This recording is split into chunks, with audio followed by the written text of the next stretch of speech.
नमस्कार, बहुत बहुत स्वागत है न्यूज 21 में। आप सबका आपके साथ में रतिका पानी। हमारा स्पेशल बुलेटिन अपना बिहार देख रहे हैं और मुजफ्फरपुर से खबर आ रही है।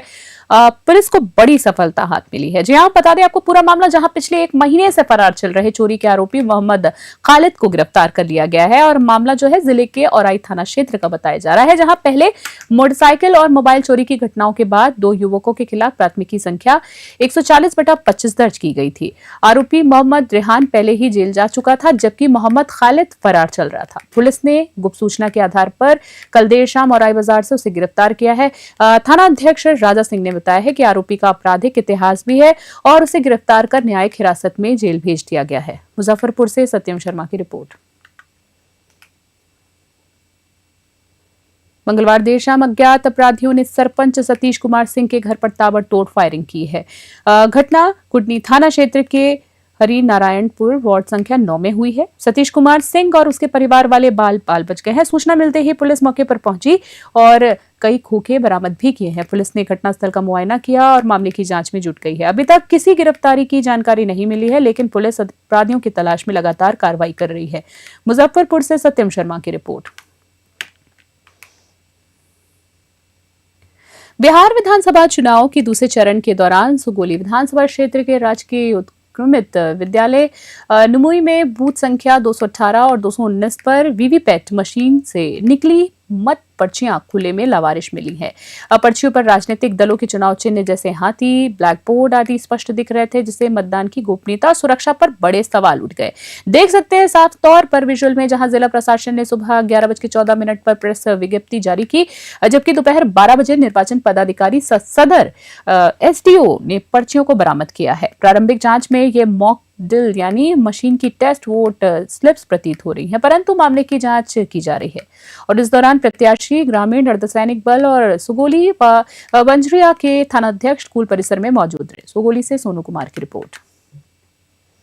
आए हुए हैं जो यहाँ धांधली कर रहा है, दबंगाई कर रहा है, लाठीचार्ज करने का लाठीचार्ज हुआ है। हुआ तो नहीं है, लेकिन धमकी मिल रहा है, मुद्दा उठाए हुए हैं, धक्का दे रहे हैं कि जो भी फालतू है यहाँ से निकल जाए। यहाँ फालतू कौन सी है? यहाँ मुद्दा में यही हम लोग को समझ में नहीं आ रहा कि कचकट्टा हम लोग है जो यहाँ पे, तो हम लोग फालतू कहाँ से आ गए। और नेताजी जो है वो भी मुख्य मुद्दा क्या है? यहाँ मुद्दा क्या हुआ, कितना भीड़ जमा हो गई? हाथी छाप का पर्ची एक्स्ट्रा जो भी है यहाँ का तो बूथ का है ही, एक्स्ट्रा और जगह से भी ला करके फेंका गया, जो नदी से भी मिला है 2-3 बोरा, और ये स्कूल क्लास में भी अभी बंद है, जो हम लोग उसको अभी घेरे हुए हैं।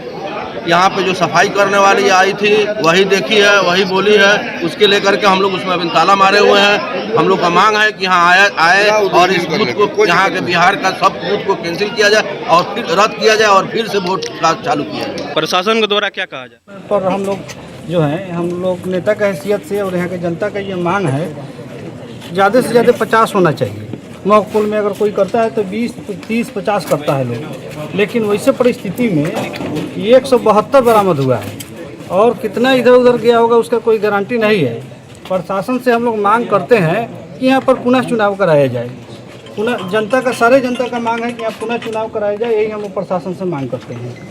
बाकी जानकारी मिली है 219 नंबर बूथ सुगौली विधानसभा कुछ मॉक हमें पर्चियाँ मिली हैं वीवीपैट स्लिप्स, जो कि संभवतः मॉक पोल की है। उन सभी को गिन करके हम लोगों ने रख लिया है और अब हम लोग इसको स्ट्रॉन्ग रूम में ले जाएंगे। इसकी काउंटिंग होगी, प्रॉपर विस्तार में जांच होगी। संभवतः ये मॉक पोल की पर्चियाँ हैं जो कि पीठासीन पदाधिकारी ने निकाला, लेकिन ले जाते क्रम में या तो ये गिर गया है इसके सामने, इसके बैग से, लेकिन हम लोग इसको विस्तार में जांच कर लेंगे कि काउंटिंग हमने कर ली है और अब हम इसको सीधा स्ट्रॉन्ग रूम में रखेंगे। इससे किसी भी तरह का कोई भी प्रभाव नहीं पड़ेगा। मैम कितना पर्ची थी उसमें?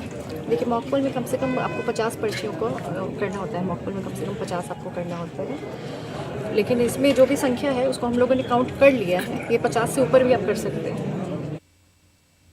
और अगली खबर की बात करें तो विधानसभा क्षेत्र में शांतिपूर्ण मतदान के बाद बुधवार की सुबह से ही प्रत्याशी और उनके समर्थकों में विभिन्न बूथों का फीडबैक लेकर चुनावी आंकड़ों पर चर्चा का माहौल बना दिया। समर्थक अपने अपने दल की जीत का दावा कर उत्साह बढ़ा रहे हैं। वहीं बात करें तो एनडीए के बीजेपी प्रत्याशी नीतीश मिश्रा ने अपने समर्थकों और विकास की ओर मतदान करने वाले मतदाताओं का आभार जताया है। गांव की चौपाल और चाय की दुकानों पर कार्यकर्ता अपने अपने दलों की जीत का और जीत और हार की समीक्षा कर रहे हैं। वहीं 10-15 हजार वोटों के अंतर, जी हाँ, वोटों के अंतर की जीत का दावा भी हो रहा है, तो कोई 35 से 40 हजार वोट के मार्जिन का अनुमान लगा रहा है। अंतिम फैसला मतदाताओं की वोट से 14 तारीख को तय होगा। मधुबनी से विकास झा की स्पेशल रिपोर्ट। और बात करें रोहतास जिले में विधानसभा चुनाव के दूसरे चरण के दौरान आपको बात करें तो 60 करीबन प्रतिशत मतदान हुआ है, जो पिछले लोकसभा चुनाव की तुलना में लगभग 5% अधिक है। जिला प्रशासन और उच्च मतदान को लेकर उत्साहित है। जी हां, आपको बता दें, जहां डीएम उदिता सिंह और एसपी रोशन कुमार ने सासाराम समाहरणालय के प्रेस वार्ता कर जानकारी दी है और कहा है कि करगहर में सबसे अधिक 63.6% और काराकाट में सबसे कम 57.9% मतदान दर्ज हुआ है। डीएम ने बताया है कि शाम 6 बजे के बाद भी कई केंद्रों पर कतार में खड़े मतदाताओं का मतदान किया जा रहा है। एसपी ने कहा है कि मतदान केंद्रों पर 3 लेयर की सुरक्षा व्यवस्था के साथ ईवीएम की सुरक्षा भी सुनिश्चित की गई है। सासाराम से ब्यूरो रिपोर्ट। आज हमारे ज़िले में शाम 6 बजे तक सभी बूथों पर मतदान पूर्ण हो गया है और साथ ही साथ अगर किसी बूथ पर 6 बजे तक मतदाता आ गए थे और कतार लगी हुई थी तो उनका भी वोटिंग करा के उसे संपन्न कर लिया जाएगा।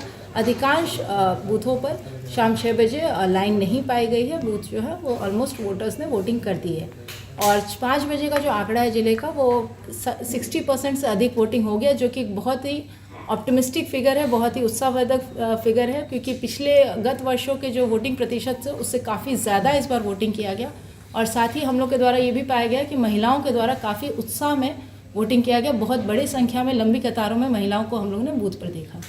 तो इलेक्शन कमीशन ऑफ इंडिया का गाइडलाइन है, उसके अकॉर्डिंग स्ट्रॉन्ग रूम की 3 लेयर की सिक्योरिटी डिप्लॉय की गई है। फर्स्ट लेयर जो इनर मोस्ट लेयर है उसमें सीएपीएफ का डिप्लॉयमेंट किया गया है। सेकंड लेयर में जो इंटरमीडिएट लेयर है उसमें बीएसएफ की डिप्लॉयमेंट की गई और थर्ड लेयर जो है आउटर मोस्ट लेयर उसमें जिला पुलिस के जो जवान हैं उनकी प्रतिनियुक्ति की गई है तीनों पाली में और common command and control centre बनाए गए हैं जहां लगातार निर्बाध रूप से सीसीटीवी के माध्यम से मॉनिटरिंग की जाएगी। वॉच टावर्स बनाए गए हैं और आउटर पेरीफेरी में लगातार पेट्रोलिंग की जाती रहेगी ताकि जो गाइडलाइन है उसके अकॉर्डिंग ईवीएम की सुरक्षा सुनिश्चित की जा सके। मतगणना परिसर में भी 14 तारीख से पहले किसी पर रोक भी लगाई जाएगी क्या प्रवेश से पहले? बिल्कुल, वो तो जो प्रोसेस है उसके अकॉर्डिंग किया जाएगा। बिहार विधानसभा चुनाव के बीच सुगोली विधानसभा क्षेत्र के राजकीय उत्क्रमित विद्यालय निमुई में बूथ संख्या 218 और 219 पर बड़ी संख्या में पर्ची मिलने से हड़कंप मच गया। ग्रामीणों ने पर्चियां देखकर तुरंत प्रत्याशियों को सूचना दी, जिसके बाद अफरा तफरी का माहौल बन गया। सूचना मिलते ही थाना पुलिस और सुरक्षा बल मौके पर पहुंचे और स्थिति को नियंत्रण में लिया है और इस पर कुछ प्रत्याशियों ने यूपी पुलिस की कथित गलत व्यवहार पर आपत्ति जताई। जनसुराज के प्रत्याशी की बात करें, अजय झा ने कहा है कि यूपी पुलिस मामला दबा रही है। वहीं महागठबंधन समर्थित श्याम चौधरी ने प्रशासन के सहयोग की बात कही है और बसपा प्रत्याशी जुल्फिकार आफ्ताब ने यूपी पुलिस पर मानहानि का केस करने की चेतावनी दी। सुगोली से सोनू कुमार की रिपोर्ट।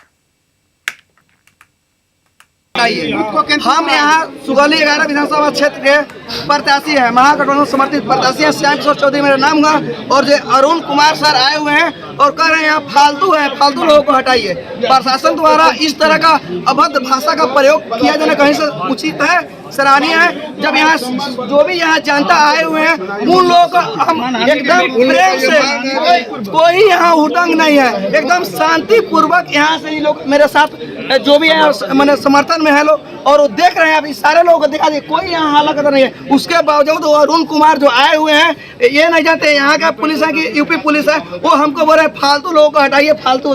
ये कोई सा तरीका है? प्रशासन को समझ आना चाहिए सर, हम क्या बोल रहे हैं, प्रत्याशी को क्या बोल रहे हैं। जब प्रत्याशी सामने है उसको फालतू शब्द का यूज कर सकता है लोग, तो बाकी इस सारे तमाम जो जानता है इन लोगों का क्या हो सकता है? यहाँ पे यहाँ मेरा नहीं बूथ नहीं, यहाँ पे जो बिगा हुआ है हम सदर एसडीओ मैडम को फोन किए हैं। आपको बोलिए, यूपी पुलिस और जो भी है यहाँ के लोगों को फालतू कर रही है, सारे फालतू लोग हैं और लाठीचार्ज कर रही है। इस मामले को लेकर आप क्या कहेंगे? इस मामले में आप क्या कहिएगा? वीवीपैट चोरी हुआ है और जो लोग कह रहे हैं कि वीवीपैट चोरी हुआ है, यूपी पुलिस और ये जो भी पुलिस है इस मामले को दबा रही है और लाठीचार्ज कर रही है। आगे आप लोग क्या करेंगे? नहीं, किसी मामले को हल लाठीचार्ज नहीं है, बैठ के बात होगा। ये कौन सा तरीका हुआ आप लाठीचार्ज कर रहे हैं? इस मामले को लेकर सीनियर पदाधिकारी से बातचीत हुई? बात नहीं हुई, बुलाया गया है, लेकिन आप लाठीचार्ज नहीं कर सकते। सब लोकल लोग हैं, आप उनको आराम से समझाइए। अब लाठी मारने का क्या मतलब होता है? यूपी से आए हैं तो क्या यहाँ लोग को लाठी से मारिएगा? जो यूपी पुलिस का एक पदाधिकारी कह रहा है क्या ये सारे फालतू लोग हैं। अरे भाई यहाँ के लोग फालतू हैं, तुम सही लोग हो। वही मैंने बिहार पुलिस है तक कुछ वो बिहारी पुलिस लोगों को समझा रही है, जबकि यूपी पुलिस कह रही है सारे लोग फालतू है। जिस तरह का भाषा का व्यवहार किया है लोग फालतू हम लोगों को बोला है, ये शब्द एक जनप्रतिनिधि के लिए नहीं बोलना चाहिए। हम लोग उन पर ऐसा रहा रवैया तो हम लोग डीएम साहब से बात करेंगे, एसपी साहब से बात करेंगे, उन पर हम लोग जो मानहानि का केस करेंगे। हम लोग यूपी पुलिस के जो आए हुए हैं उन पर हम लोग मानहानि का केस। खास बुलेटिन में इतना ही। बने रहे न्यूज़ 21 फिलहाल के लिए नमस्कार।